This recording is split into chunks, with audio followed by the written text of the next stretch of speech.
Speech classes for the juniors, assisted by the sophomores, right there. This is our presentation of the Prodigal Son in modern day times. Once upon a time, there was a wise and loving father who had two sons, Larry and Daryl. He used to have a third son named George, but that's a different story. This wise and loving father was quite rich, owing to the fact that he was the owner of the Jeans R Us at the local mall. He used to own the gas, but that's a different story. The older son of this wise and loving father was a hard worker. Larry would go to his dad's store every day to do things like put out new merchandise, operate the cash register, and answer the phone. His younger son, on the other hand, was not a hard worker. Daryl went to the store every day too, but only to flirt with the female employees. To tease his brother Larry. Guess what? Pick that up right now. Early. And that shit is good. And to borrow money from the cash register to buy donuts at break. But when their dad would come downstairs to check in on the store, he would, Daryl would work like crazy, and then the father would go over, pat him on the back, and say, "Good job, son." Well, one day, Daryl went up to his father's office on the second floor of the mall. His office used to be on the third floor, but that's a different story. Daryl got down on his knees, clutched his father's hand, and pleaded. Mom, when you die, you get your money. I'll split between you and Larry. You have money now? No. I'll have my own business. I don't know, son. You're not responsible. I am sure! I am sure! The father looked like he was ready to cry. But Daryl was persistent. He wrapped himself around his father's knees and pleaded pitifully. Please, let me have my own business. Please, I'll be good. Come on. Finally, the father agreed. He took his money and gave half to Daryl. The other half he gave to Larry. Daryl decided to open his own Jeans R Us franchise in LA. So he caught the next plane to the coast. When he got there, he scratched his head and thought aloud. Let's find her a job later. I want to go to the beach to find some ladies. Hurry. So he headed to the beach. First he stopped to pick up a nice new sports car. When he got to the beach, he met a beautiful girl. Oh! Lisa took his hand and dragged him over to meet the rest of her friends. Amy Airhead, Henry Hunk, Yeah. and Silly Sue. Looking at Daryl, they all said in unison, Hey dude, let's party! Yes. they all piled into Daryl's car and went cruising. Every day the four of them partied late into the night. And Daryl bought them all the necessities of life. Clothes, booze, drugs, and Guns N' Roses. They were so happy that one day they picked up Daryl and carried him on their shoulders as they sang "For He's a Jolly Good Fellow."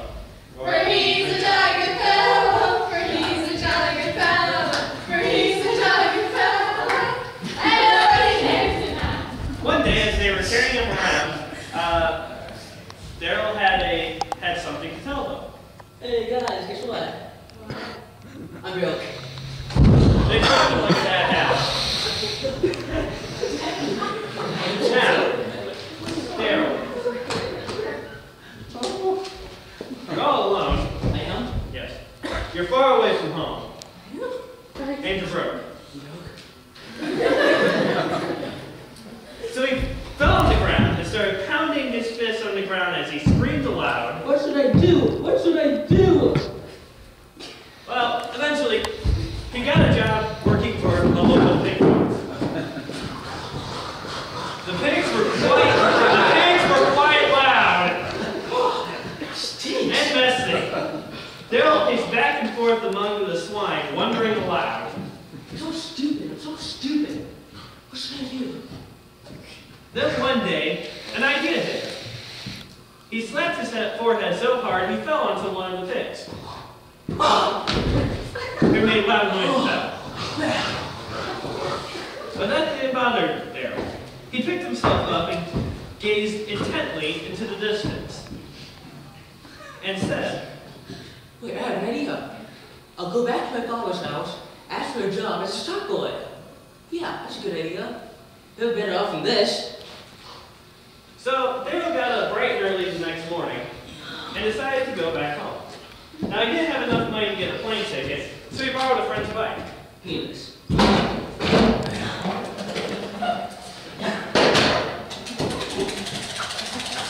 When the bike broke down,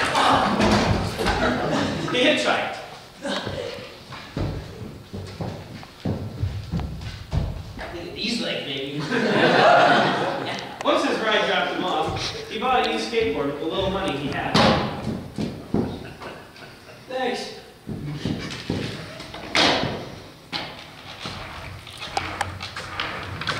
When the bearings broke off, he began to run. After he was going for a while, he got really tired and began to walk. And then he got so tired, all he could do was crawl. At this time, he finally got to his father's store. Meanwhile, his father was looking way down the length of the mall, hoping to somehow recognize his son among all the shoppers. So when he saw Daryl, he leapt for joy, let out a whoop like a banshee,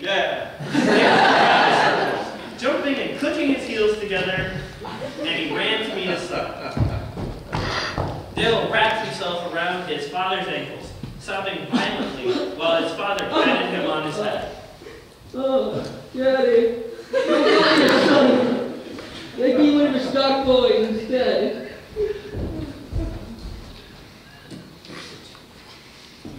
The father took Daryl's face tenderly into his hands and picked him up by his face. And he said, My son has returned. and they embraced like men.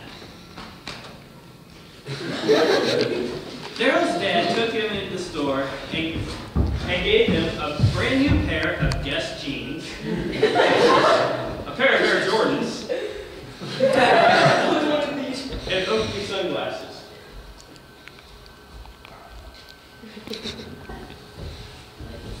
Then he invited all the employees in the store to join him and Daryl at Baskin-Robbins for an ice cream.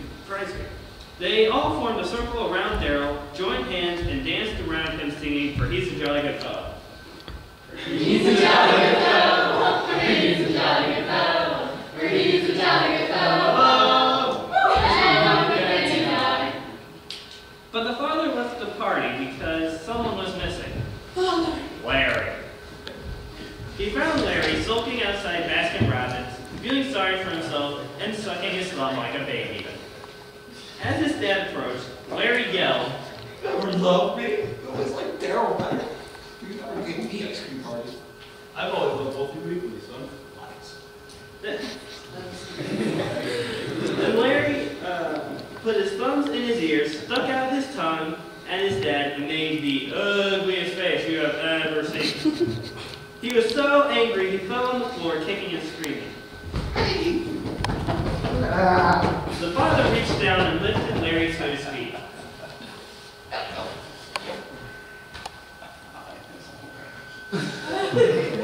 And he told him that he didn't need to be upset, and he should be happy because his son had returned home. My son has returned. He was once lost, but now is found. Then the father and his sons spent the next 600 years building an ark. No, wait, that's another story. Yeah. The end.